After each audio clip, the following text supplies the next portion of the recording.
जय श्री कृष्णा दोस्तों, हमारे व्रत कथा उपाय चैनल में आप सभी दोस्तों का स्वागत है। दोस्तों, धागे का व्रत जिसे माँ लक्ष्मी व्रत भी कहते हैं, आश्विन मास के कृष्ण पक्ष में अष्टमी तिथि को रखा जाता है। दोस्तों, ये व्रत जो है धागे का व्रत राधाष्टमी जो भादों के महीने में शुक्ल पक्ष में आती है, राधाष्टमी से प्रारंभ होता है, 16 दिन चलता है। परंतु किसी किसी घर में उसी दिन आश्विन कृष्ण पक्ष अष्टमी को ही धागा बांधते हैं। इसमें 16 धागे का एक धागा तैयार करते हैं, जिसमें 16 गांठ लगाते हैं। कच्चा धागा होता है और उसे हल्दी से पीला करके तब उसे बांधा जाता है। दोस्तों, माँ लक्ष्मी का जो व्रत है सुख सौभाग्य की प्राप्ति के लिए, धन की बरकत के लिए, संतान की प्राप्ति के लिए और सभी मनोकामना पूरी करने के लिए रखा जाता है। सौभाग्यवती स्त्रियां विशेष रूप से इस व्रत को करती हैं। दोस्तों, इस व्रत में जो है स्त्री बिना अन्न खाए रहती है। इसमें केवल दूध फल का सेवन करती है और सायंकाल को कथा सुन के तारा मंडल को जो है अर्घ दे करके तब व्रत को खोलती हैं। दोस्तों, इस व्रत को सौभाग्यवती स्त्रियां जरूर करना चाहिए, करती हैं। और साथ में इसमें गज लक्ष्मी की, हाथी पर सवार माता लक्ष्मी की और घोड़े पर सवार राजा मंगल सेन की पूजा होती है। दोस्तों, इसमें जो है चने की दाल, हरी घास, पूरी, फल इत्यादि लेकर के तब माँ लक्ष्मी का पूजन किया जाता है। दोस्तों, इसकी जो व्रत कथा है उस कथा का हम आपको वर्णन कर रहे हैं। बोलो माँ लक्ष्मी की जय।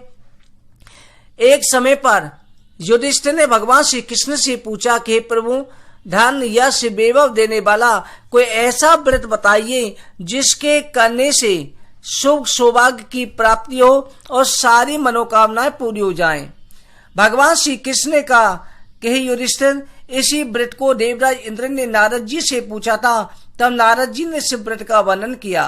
नारद जी ने कहा, हे देवराज, पहले समय पुरंदर नाम का एक नगर था, जो सतयुग के समय पर उस नगर में मंगल सेन नाम का एक राजा राज्य करता था।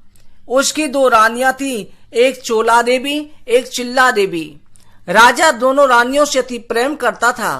राजा एक दिन रानी चोला देवी के साथ महल की छत पर बैठा हुआ था। उसी समय राजा ने समुद्र के बीच में एक सुंदर टापू देखा।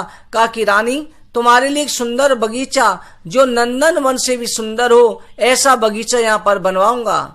रानी ने कहा, हे कांत, मेरी भी ये इच्छा है। राजा ने अनेक प्रकार के फल पौधों से एवं अनेक प्रकार के पुष्प देने वाला मनोहर बगीचा वहां पर लगवाया, पेड़ पौधे लगवाए, जिससे कुछ ही दिनों में वो बगीचा बड़ा ही सुंदर दिखाई देने लगा। एक दिन उस बगीचे में जंगली सुगर घुस आया, जिसने बगीचे को उजाड़ना शुरू कर दिया। सिपाहियों ने रोका तो सुगर ने जो सिपाहियों को भी मारा। कुछ बचे वो सिपाही राजा के पास गए, बोले, राजन, एक जंगली सुगर ने आकर के बगीचे को उजाड़ना शुरू कर दिया है। राजा चतुरंगनी सेना लेकर के वहां पर पहुंचा और बगीचे को चारों तरफ से घेर लिया। कहा कि जिसके पास से ये सुगर बच के जिंदा निकल जाएगा, उसका सिर में अपनी तलवार से काट डालूंगा। सुगर राजा के पास होकर के निकल गया तो राजा लज्जित हुआ और उसी समय पर धनुष्मान लेकर घोड़े पर सवार होकर सुगर का पीछा किया और वन में जाकर के सुगर को मार डाला। सुगर ने मरते समय ही तुरंत गंधर्व का रूप धारण कर लिया और कहा कि हे राजन, आपने मेरी मुक्ति कर दी। मैं चित्ररथ नाम का गंधर्व हूँ। ब्रह्मा जी के समय सभा में एक दिन मैं गाना गा रहा था, मेरा गाना बेसुरा हो गया। तब ब्रह्मा जी ने मुझे सुगर होने का श्राप दे दिया और कहा कि राजा मंगल सेन के हाथ से तुम्हारी मुक्ति होगी। हे राजन, आपने मेरी मुक्ति कर दी। मैं आपको आशीर्वाद देता हूँ कि माँ लक्ष्मी की अति शीघ्र आप पर कृपा होगी और संसार के चक्रवर्ती राजा बनोगे। वो गंधर्व अंतर ध्यान हो गया। राजा को उसी समय पर एक ब्राह्मण दिखाई दिया। राजा ने ब्राह्मण को प्रणाम किया और कहा कि ब्राह्मण देवता आप कौन है? तब ब्राह्मण ने कहा, राजन, मैं आपके राज्य का ब्राह्मण हूँ, बताओ मैं आपके लिए क्या कर सकता हूँ। राजा ने कहा, हे ब्राह्मण, आप भी मेरे मित्र हो गए, आज से आप मुझे पानी पिला दो।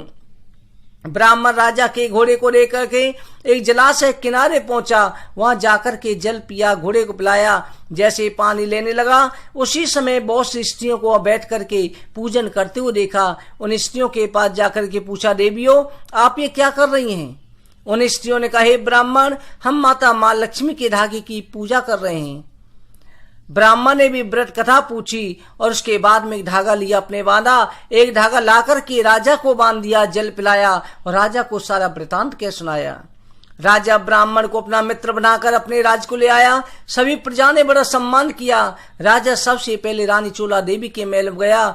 चोला देवी ने राजा के हाथ में बना हुआ धागा देख करके मन में शंका करी कि राजा किसी प्रेमिका के यहाँ गए थे, उसी ने धागा बांधा है, ब्राह्मण भी उसी का भेजा हुआ आया है। रानी ने धागे को तोड़ करके फेंक दिया। वहां पर रानी चिल्ला देवी की दासी खड़ी थी। उसने उस धागे को उठाया और ब्राह्मण से सारा वृतांत पूछा। ब्राह्मण ने सारा वृतांत बता दिया। दासी ने जाकर के रानी चिल्ला देवी को धागा दे दिया। रानी ने संभाल के रख लिया। अगली वर्ष जब माता मां लक्ष्मी का व्रत आया उस समय चिल्ला देवी ने बड़ी धूमधाम के साथ में व्रत पूजन ब्राह्मण को बुला करके किया। उसी समय राजा को ध्यान आया। राजा ने कहा कि मेरा धागा कहाँ गया? तभी ब्राह्मण ने सारा वृतांत कह सुनाया।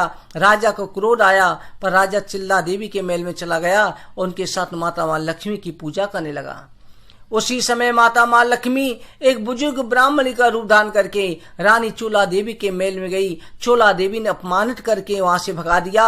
तब माता मां लक्ष्मी ने श्राप दे दिया कि तेरा नगर कोलापुर हो जाए और तेरा मुख सुगरी का हो जाए। माता मां लक्ष्मी चिल्ला देवी के महल गई। चिल्ला देवी ने बड़ी प्रसन्नता से बुजुर्ग ब्राह्मणी का पूजन किया। तब माता मां लक्ष्मी ने दर्शन दिए और कहा, रानी वरदान मांगो।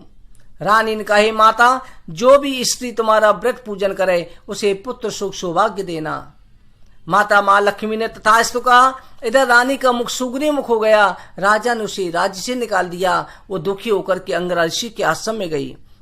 अंगरा ऋषि ने उस दुखियारी को देख करके समझ लिया ये बहुत विपत्ति की मारी है। जब उसे वृतांत पूछा, सारा वृतांत कह सुनाया। अंगरा ऋषि ने अपने आश्रम में रखा, माता मां लक्ष्मी की पूजा कराई। अगले वर्ष जब व्रत आया, माता मां लक्ष्मी का व्रत पूजन कराया, तो माता की कृपा से वो पहले से भी ज्यादा सुंदर हो गई। इधर राजा जो शिकार खेलने गया, अंगरा ऋषि के आश्रम में सुंदर स्त्री को देखा। जाकर के ऋषि से उसका वृतांत पूछा तो ऋषि ने सारा वृतांत कह सुनाया। तो राजा ने उस रानी को अपना लिया और माता मां लक्ष्मी की कृपा से दोनों रानियों के साथ अपना राज्य करने लगा। राजा ने 10,000 वर्ष तक पृथ्वी का पालन किया। उसके बाद में राजा जो है संसार का चक्रवर्ती राज्य वो करके स्वर्ग लोक चला गया, जो श्रवण नक्षत्र के नाम से आज भी दिखाई देता है। इस तरह से जो भक्तजन राजा मंगल सेन की इस कथा को सुनते हैं, माता मां लक्ष्मी का पूजन करते ही, धागा बांधते ही, तो माता मां लक्ष्मी की उनके ऊपर कृपा बनी रहती है। बोलो माता मां लक्ष्मी की जय।